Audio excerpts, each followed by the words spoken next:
સંભાવના. ઘણા લોકો માટે આ શબ્દ એટલે ગણિતનો ડર. પણ સાચું કહું, એ બીજું કશું જ નથી, બસ એક તકનો ખેલ છે. અને આજે આપણે એ જ ખેલના નિયમો શીખવાના છે.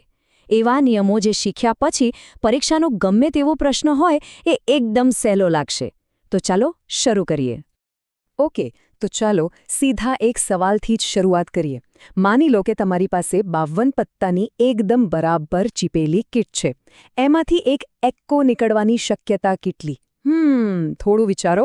કદાચ અત્યારે અઘરું લાગે, પણ આ સવાલ મગજમાં બરાબર ફિટ કરી લેજો, કારણ કે થોડી જ વારમાં આનો જવાબ આપવો તમારા માટે રમતવાત બની જશે.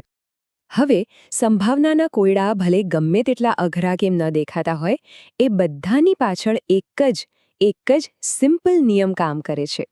તો ચાલો આપણે એ જ મૂળભૂત નિયમને સમજીએ. એ નિયમ જે દરેક મુશ્કેલીને આસાન બનાવી દે છે. અને આ રહ્યું એ જાદુઈ સૂત્ર. સંભાવનાનો આખો પાયો આના પર જ ટકેલો છે. સીધી વાત છે, આપણને જે જોઈએ છે એટલે કે સાનુકૂળ પરિણામો, એની કુલ કેટલી શક્યતાઓ છે એનાથી ભાગી નાખો. બસ આટલું જ. સમજી લો કે આ એક એવી માસ્ટર કી છે જે સંભાવનાના દરેક તાળાને ખોલી શકે છે.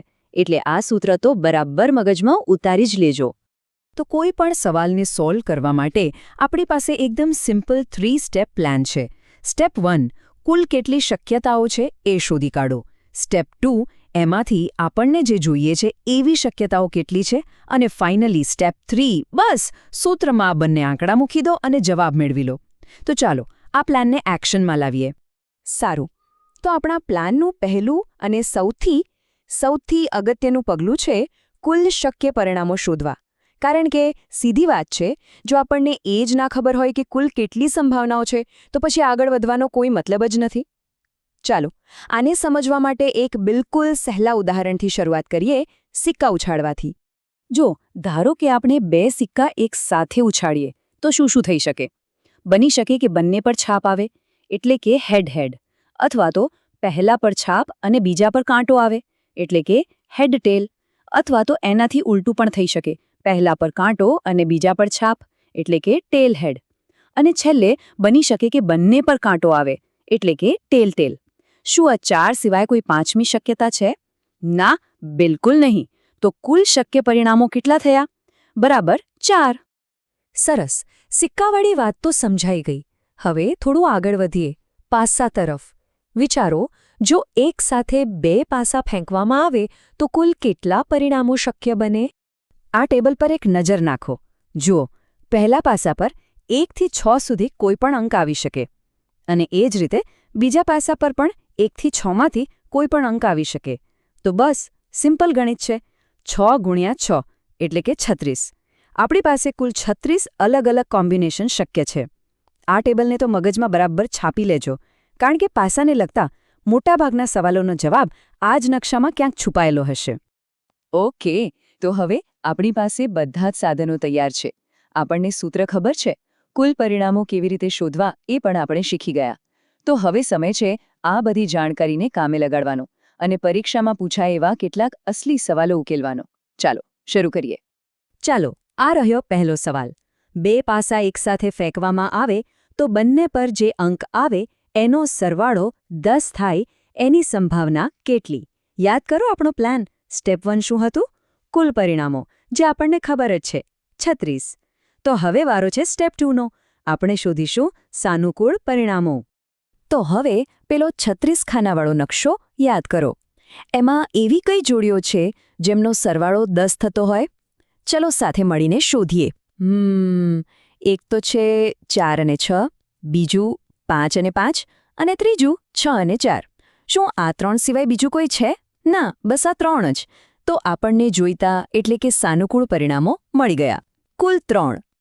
બસ હવે છેલ્લું પગલું, ગણતરી. સાનુકૂળ પરિણામો 3 અને કુલ પરિણામો 36. તો સંભાવના થશે 3/36. અને આને સરળ બનાવીએ તો જવાબ આવે 1/12. જોયું? એકવાર પદ્ધતિ સમજાઈ જાય પછી કેટલું સહેલું છે. ચાલો હવે એક બીજો સવાલ લઈએ. આમાં થોડોક ટ્વિસ્ટ છે. અહીં એક શરત છે, જો પ્રથમ સિક્કા પર છાપ આવે તો.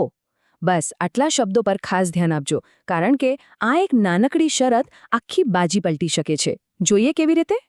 તો જો અહીં શું થયું?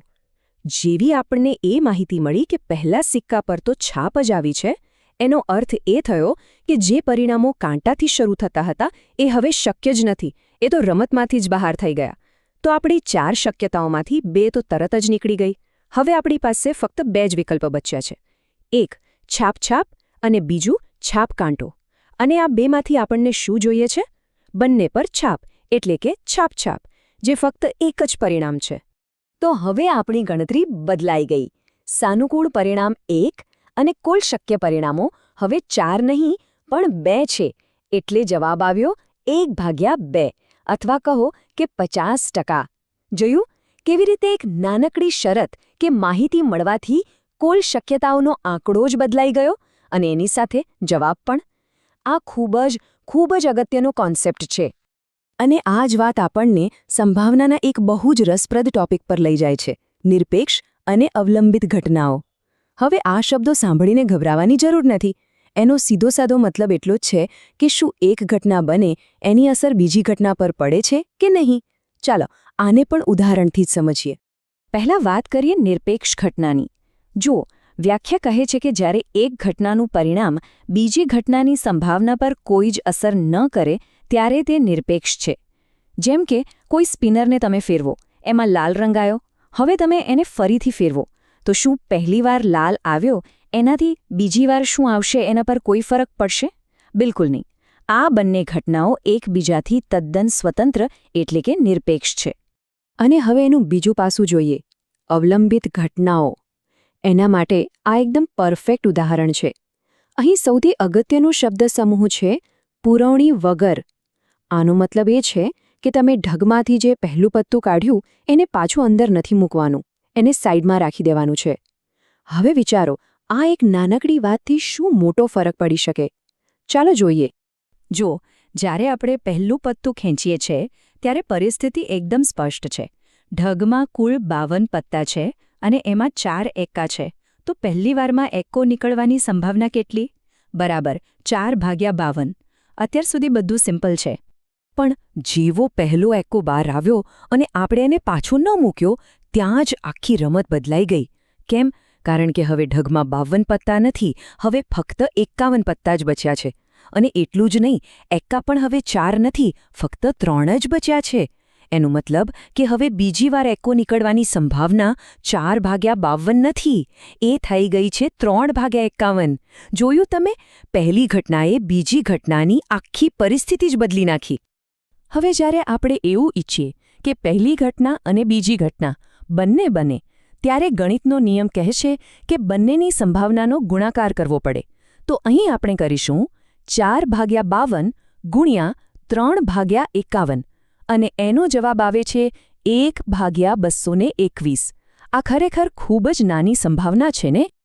અત્યાર સુધી આપણે સૂત્રો, ગણતરીઓ અને નિયમોની વાત કરી, પણ ચાલો 1 મિનિટ માટે આ બધાથી થોડું દૂર જઈને વિચારીએ. આ બધા આંકડા અને ગણતરીઓ પાછળનો સાચો મતલબ શું છે? એક વાત હંમેશા યાદ રાખવા જેવી છે: સંભાવના એ ફક્ત પરીક્ષામાં માર્ક્સ મેળવવાનો વિષય નથી, એનાથી પણ વિશેષ. એ એક તાર્કિક રીતે વિચારવાની પદ્ધતિ છે. એ આપણને શીખવે છે કે કોઈપણ પરિસ્થિતિનું વિશ્લેષણ કેવી રીતે કરવું, જોખમનું મૂલ્યાંકન કેવી રીતે કરવું અને આખરે જીવનમાં વધુ સારા નિર્ણયો કેવી રીતે લેવા. આ એક એવી આવડત છે જે જીવનભર કામ લાગશે. તો આ બધી ચર્ચા અને સમજૂતી પછી હવે એ સવાલનો જવાબ આપવાનો વારો તમારો છે. પરીક્ષામાં સંભાવનાનો કોઈ પ્રશ્ન સામે આવે તો એ સાચો પડવાની તમારી સંભાવના કેટલી છે? મને તો પૂરો વિશ્વાસ છે કે હવે એ સંભાવના ખૂબ જ વધી ગઈ હશે. પરીક્ષા માટે ખૂબ શુભકામનાઓ.